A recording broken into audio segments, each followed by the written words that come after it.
So, ito guys, kakain ako ng sinigang na isda. Dahil galing ako sa biyahe. I'm so hungry. So, tingnan niyo yung ulam ko ng bongga. Kita niyo ba yan? Ang taba ng isda. Masarap yan. Okay. So, let's eat na mga lola kasi gutom na ako. Tingnan mo. Ang taba ng laman. Sarap. Let's eat yo.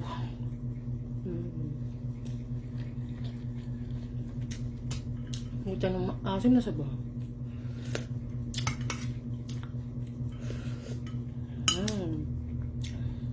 Lagyan natin ng konting gulay at konting isda. So, ito na puro talaga, gusto ko talaga maraming kanin. Wala akong pakialam.